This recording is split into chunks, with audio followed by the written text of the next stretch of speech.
Folks, I've got to speak up. I'm seeing campground owners waste a ton of money, and I can't let it happen anymore. Let's dive in. I'm Donna Bordeaux with campgroundaccounting.com. I have been a speaker in many association events for states as well as the RVIC Association. And many years ago, I spoke out about Good Sam advertising, and I got a little blowback. A couple of people were very upset with my comments, and I understand why.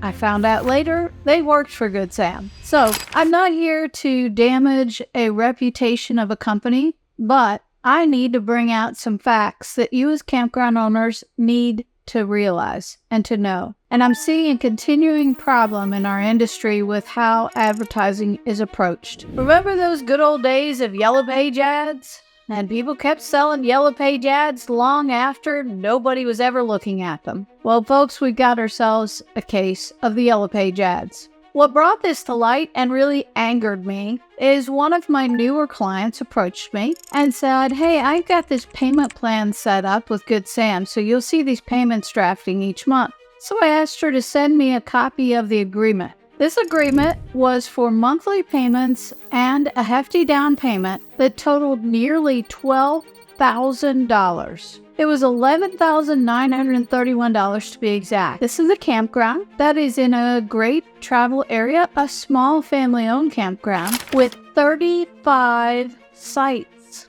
That's it. This is not a mega park with hundreds of sites. They have 35 sites, and they were sold a plan of advertising for nearly $12,000. Now, I'm not saying that they didn't play a role in it. They accepted the agreement. They signed off on it. They did not ask me first, which I wish they would have consulted me. And now it's too late to do anything about it. But I don't want you to fall into this same trap. Now let me talk about Good Sam from a customer's perspective. I'm also an RVer. I travel the United States. I will tell you that I take and I use my Good Sam discount. Well, a long time ago when we bought a travel trailer, our first one ever, had no idea what was going on in the industry, we took advantage of the lifetime membership with Good Sam. I still have it. I get my 10% off at a lot of different campgrounds who still offer Good Sam discounts. Now first, ask me if I would have been willing to pay that extra 10%. Absolutely. I'm just taking it because they're offering it. And in many cases, I'll forget to even mention it, making a reservation, and they know that I'm going to ask about it when I get there. So they volunteer and say, are you a Good Sam member? Let me get your discount. Folks, people don't just offer up discounts. Let's talk about what this means. You're paying Good Sam to reduce your sales by offering a discount, and in return, they're supposed to send you people. I never once gone to a campground because they had Good Sam ratings, and I got them from the Good Sam site. Now, I understand many years ago when they had the yellow pages of campgrounds. The Good Sam died in the RV. You didn't have the internet.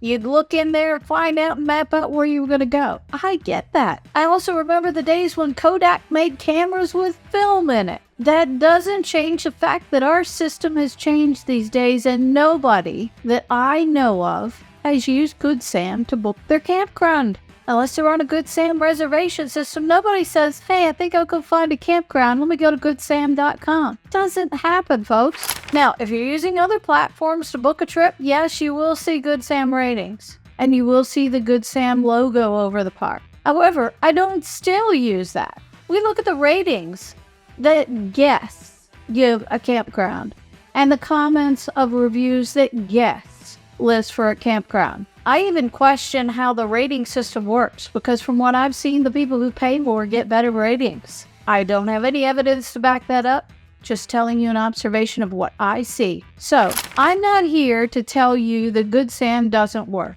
That's not my premise. I'm not here to tell you it's a bad company. That's not my point. My point is their advertising practices and their sales staff are, I feel, crossing the line in signing people up for these contracts that don't make sense, and they know they don't make sense. If this were a reverse mortgage and an elderly person, the news would be all over it. It's not. So I've got to be the one to tell you, hey, you don't need Good Sam. Your people are not coming from Good Sam when you have your guests walk in the door. Now, if you don't believe me, I want you to ask each guest where they came from and do it in the right way. Where did you hear about our park? Ask them and track that on every reservation. You need to know. When you look at that number and you realize, now people are going to say they got a Good Sam discount card. That doesn't mean they came from Good Sam. But look at those numbers and track where these people come from and use that to analyze where your advertising dollars should go. Your advertising should be no more than 3% of your revenue.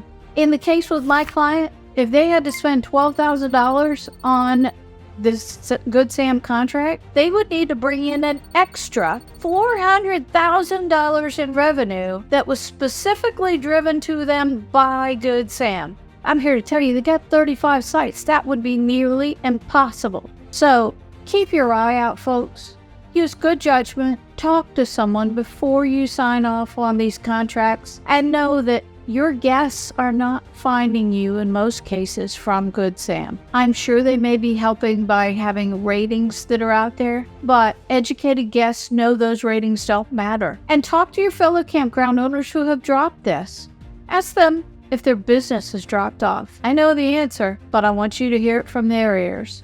Again, this video information is from my opinions. I'm not trying to say anything bad about Good Sam. I'm saying that I think their practices are outdated and they need to revise their business model, and they have said they're doing that. And also, folks, check out what the new business model is. Guess what? It doesn't really involve campground advertising anymore. I feel like this $12,000 is funding some whole new agenda at Good Sam rather than giving my client a good return on their investment. So, make your comments. I know I'll make some of you mad. But my purpose here is to educate campground owners to use their money effectively and grow their campgrounds, not just spend money.